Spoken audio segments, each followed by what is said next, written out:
Hello, hello, everyone. Hello, Joanne's Facebook audience and also YouTubers later. My name is Vicki Howell, and I am the host and creator of The Knit Show.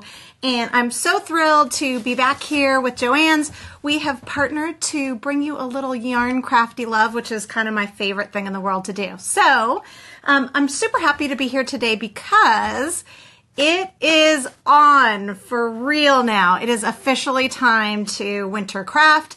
It's time to make gifts, and that's what we're going to be doing today. So I just got back from New York. I live in Austin, Texas, and it's hot here all the time.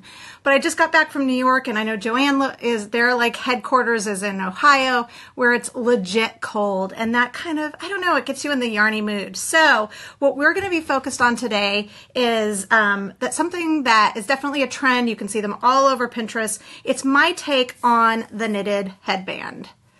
So we're going to be making this really cute seed stitch rib, either in stripes, or you can do them plain. You can do thinner stripes. These are great gifts for anybody, for teachers, for office mates. It's really easy. You're really just making a strip, so it's very easy to size from little bitty kid to, to grandma. Super easy. And also we're working with really chunky yarn, so that makes it go quick. I've been using a lot of the Joann's Big Twist natural blends lately. And I've been using them for all sorts of projects because they're easy to work with. They've got some great colors, and they're super soft. So that's what we're going to be working on today. So you'll just need, before I even forget, I'll post in the comment section here the pattern for it, but you can also go to the Creative Spark blog on joanne.com and you can get the pattern at any point in time if you want to get started right this very second. So what I'm going to be covering today is how to do the seed stitch rib, how to carry colors up the side so that you don't have a quadrillion ends to weave in later, and how to do a super wide cable like this. Don't be intimidated by this project. You're absolutely going to be able to do it after you watch this video. Really fun and really quick. Okay, so let's get started. I'm going to flip the camera around actually just because it is a little bit easier for you to see my hands from my perspective for when we're teaching knitting. Okay, so this is when you talk amongst yourself because it's not always a pretty transition, the flipping of the camera. I'd also love, I can't see the comments through this app now, but please, if you have any comments or questions, I'd love to know what quick gifts you're knitting or crocheting or yarn crafting in any way for the season. And also, if you have any questions, I will jump on after and answer them. So go ahead and talk amongst yourself, and I will meet you on the flip side. All right.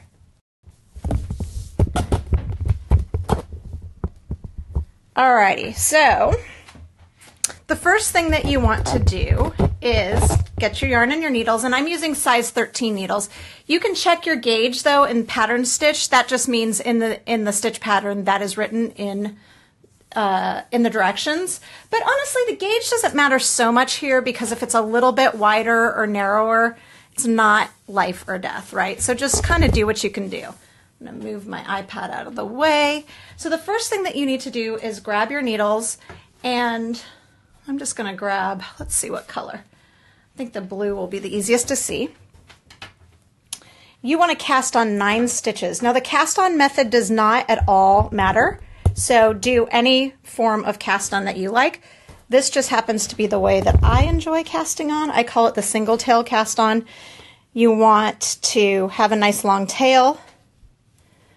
I wrap the yarn around my thumb, and you'll see that there's kind of a little loop that's created, and I jump on up with the needle, and then I'm wrapping, and this is going to feel counterintuitive because it feels like you're unwrapping, but you're going to pinch it with your finger around the needle, and there's this loop that's on your thumb, and you put it on there. Now again, if this is not the way that you cast on and I'm blowing your mind, don't feel like you have to walk away from this project.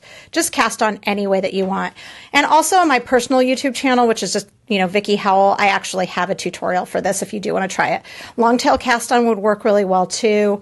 Anything that has a relatively secure edge, but honestly, we're going to be seaming them together, or you will at the end, so it really doesn't matter. Okay, 2, 4, 6, 7, 8, 9. All right, what we want to do first is called a setup row. And that's because for this project, I really liked the stitch pattern when I found it. I really liked how the wrong side looked better than I liked the right side. So I'm creating a setup row that puts us in the place we want to be so that we get to let our proper ribs shine. So for our foundation row, and again, this pattern is on the Creative Spark blog, you want to knit 2, and it doesn't matter whether you are an English knitter or a continental knitter, you do you. You're going to knit 2, purl 1,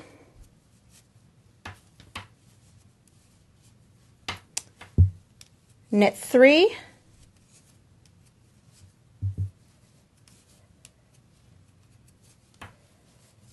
purl 1, knit 2. Okay, so this is your wrong side row. We're going to flip it, and you can always remember that you know that you're on your right side for this project only when your tail's at the opposite end of your pointy, of the tip of your needle. Okay, so this entire pattern, except for the cable part, which I'll show you later, is only a 2-stitch pattern. So it's really easy. You can memorize it, you know, and you can, once you get it down, you will be able to really, really just get going fairly quickly. Okay, so for row 1, you're going to purl 1. And then you're going to just knit 3, purl 1 twice. So knit 1, knit 2, knit 3, purl 1, and we're going to do that again. So knit 1, knit 2, knit 3, purl 1. Then we're going to flip our piece over.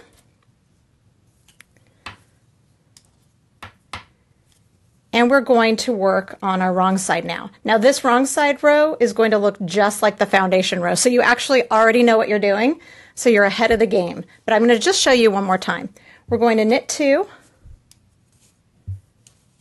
purl 1,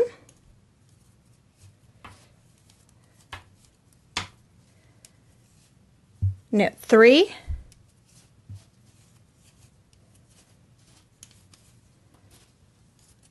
purl 1,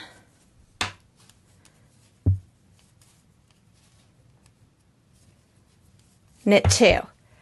And that is it. That creates, and you can already sort of see how the ribbing is happening right there. And the seed stitch, which is an alternating of knits and purls, is happening as well. I'm going to pull in another piece that'll be a little bit easier to see so that we can talk striping. Let's say you want to stripe and not do a solid. So I made a couple. My daughter prefers pink, so she wanted a pink and in a teal version. I'm super into mustardy ochre right now, so I wanted to make one myself that way. And you can see I did a 2-row stripe, but also a 4-row stripe. When you're striping a piece like this, and especially if you're using a chunky yarn, you really don't want to have a bunch of ends to weave in. 1, it's kind of a pain, but 2, because it's such a bulky yarn, you're going to add more bulk to your project if you have a bunch of ends to weave in. So what you can do is every 2 rows, and you can see I've worked a little bit of the pattern. You can see how it's coming through. It's really textural and really beautiful. So I've already worked 2 rows of my white, but but for this particular piece, I'm going every 4 rows. But after 2, what I'm going to do is I'm just going to carry up loosely, my second color, up the side and give it a little twist so that the color that I'm working, can you see that little cross right there? Gets caught. And then the first stitch is actually a purl, so it would go this way. When you work that first stitch, You give it a little tug, and I like to tug it this way too, just to make sure it doesn't bunch.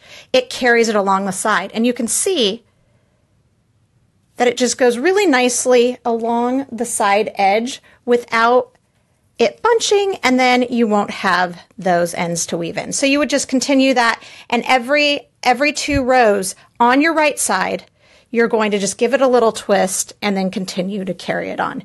You will just do this for continuing in that manner, whether you're working a solid piece or a 4-row piece or a 2-row stripe piece, until you get to about 8.5 inches or about half your desired length minus 1.5 inches. When you're working with a bulky yarn like this and also something that has a little bit of a stretch, you want to make a piece that's about 1 inch or 2 smaller than the person's head, because it needs to fit nice and snugly, especially something like this that you want to keep your ears nice and warm.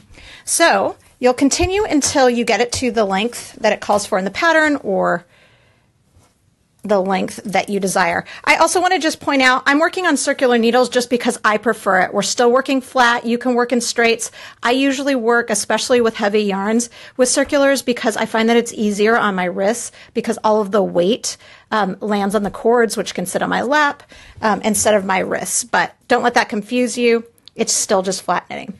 Okay, so now we are at where the magic is going to happen.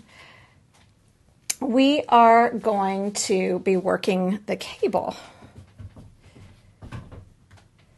So to work the cable, you'll need one of these little handy dandy fellows. And cable needles come in all different styles. This is a hook style. Sometimes they're just a straight piece. It really doesn't matter what type you need for this particular project.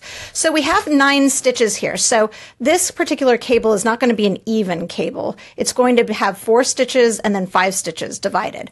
So first what we'll do is we will take the first 4 stitches and slide them onto our cable needle.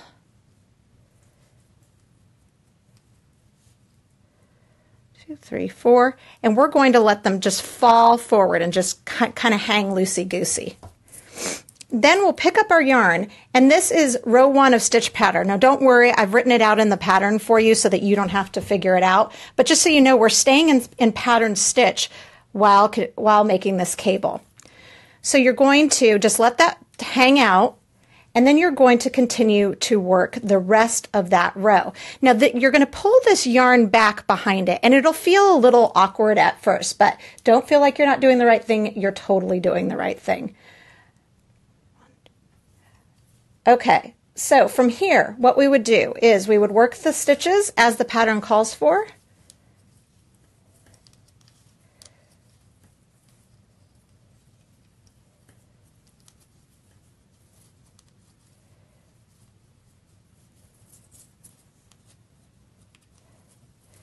Then we set down our left-hand needle, we pick up the cable needle, and we're just going to slide those stitches up towards the end. And this is going to feel a little bit snug, but don't worry, you're totally doing it right. And then you'll just continue in stitch pattern as the directions call for, working directly off of that cable needle.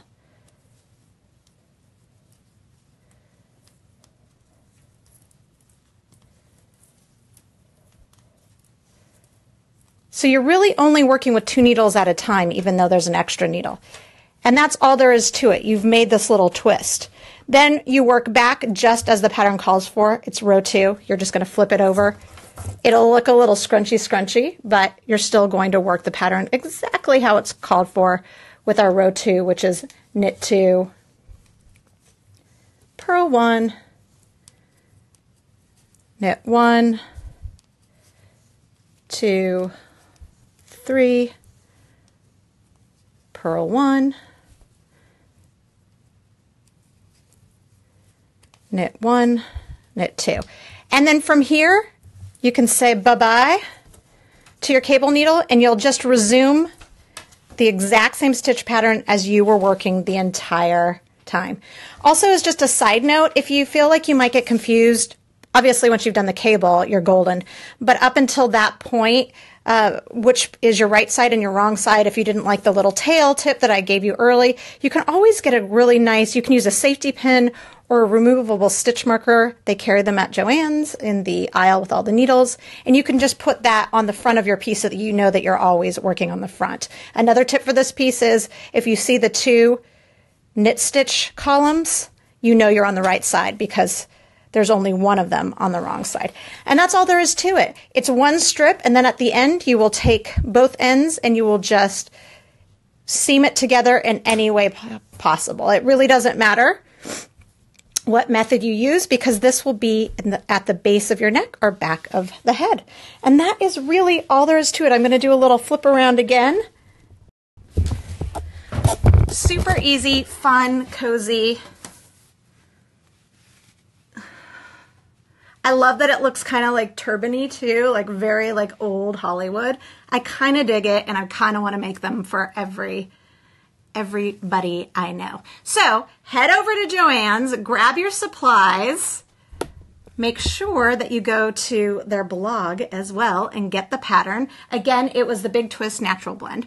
Then if you're feeling like you're really in the spirit to make a bunch more different types of gifts, please check out the Knit Show with Vicki Howell on YouTube. We have a handmade holiday episode that's full of ideas. You can also find us at thenitshow.com.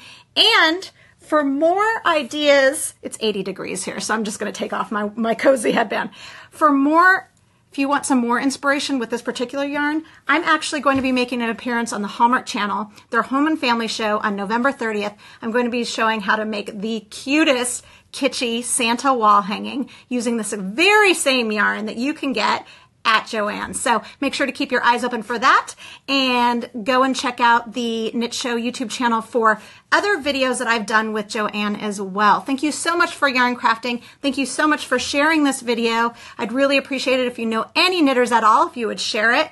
And I will see you right back here next month for some more holiday yarn crafting. Thanks a lot. Bye.